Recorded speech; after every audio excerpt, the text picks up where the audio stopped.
Mula alas 3 hanggang alas 6 ng gabi. Oh yeah! Sa 90.7 Love Radio. Love Trip! Kasama ang inyong muy delisyosang ka-love team. Mara's Tony! Mara Tony! Ikaw, anong trip mo?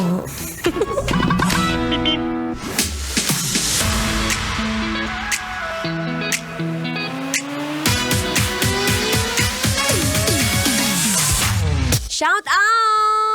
Shout out sa'yo na malapit na!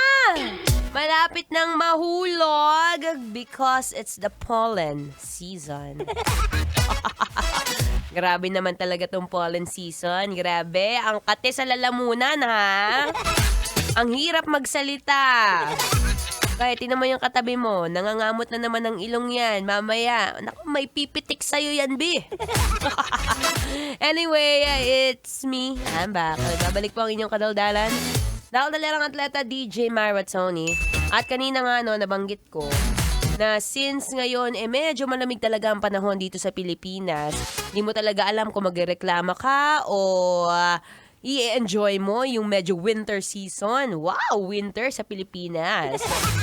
Pero syempre, may mga moment na ang hassle. Oo. Ang hassle sa feeling, B. Yung feeling mo na hindi ka makapagsalita ng maayos, na kagaya ko, hindi ako makatakbo ng maayos talaga. Ang hirap huminga. Well, kung isa ka sa mga kagaya ko na medyo feeling may sakit ngayon, saktong-sakto. Kasi naniniwala ako na pwede naman magawa ng paraan yan kahit sa mga maliliit na bagay. At lalo na ngayon, syempre, ngayon lang tayo ulit bumabalik sa trabaho, B. Ang kapal naman kung magsisiklip agad, tsare. Well, kung may sakit naman talaga, pwede naman magsiklib. Oh. Wala namang masama doon. Wala namang magalit sa yung kumpanya, nagsiklib ka, B. Diba? Magagalit sa'yo kung nagkukunwari kang sick. Anyway, so yun na nga, since namanggit ko, pollen season. Paano nga ba maiiwasan ang pollen season o ang pagkakaroon ng unexpected pagbahing na wala ka namang allergic rhinitis at all? Well, simple lang naman yan eh. Simple lang. O, yung mga tip para hindi ma-trigger ang allergies mo this pollen season. Number 1, magsuot ng face mask. Oo, magsuot tayo ng face mask ngayon kasi hindi mo napapansin yung mga alikabok sa paligid, yung mga nakikita mong lumilipad na puti. May mga ganang moment ka ba? Yung kapag tumiti ka lang o tumulala ka sa isang lugar, makikita mo yung parang may lumulutang na mga puti-puting balahibo. Hindi mo alam kung balahibo ba niya yan o balahibo ng aso. So, mas maganda magsuot tayo ng face mask para kahit papaano, naiiwasan yung alikabok at syempre,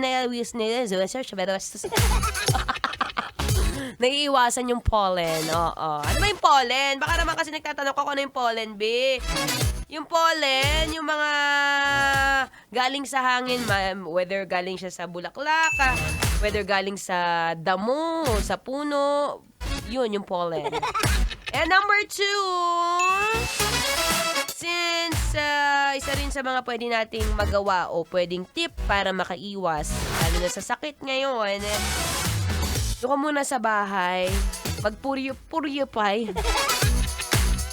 Keep your air or clean purified air. Dahil alam mo yung mga ginagamit na purifier, yung mga nauuso nga yung humidifier, dalawa yan eh, it's either humidifier o yung dehumidifier. Oo, baka nagkakamali ka ng mga ginagamit mong mga pausok-usok na ganyan sa bahay nyo.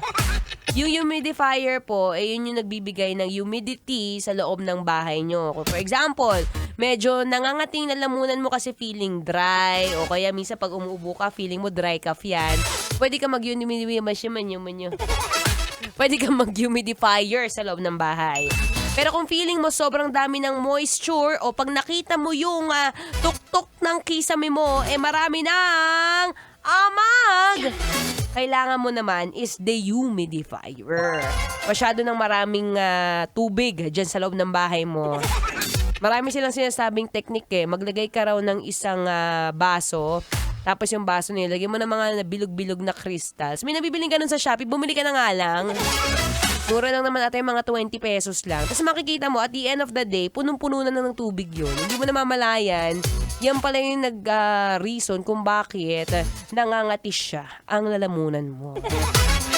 Diba? Kahit mga simpleng bagay, makakaiwas naman tayo kahit papaano.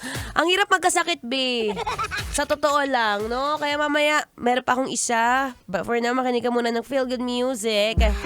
Ngayong Feel Good Tuesday, dito pa rin sa 90.7 Love Radio. Kailangan pa bang i-memorize yan? Basic. Charat.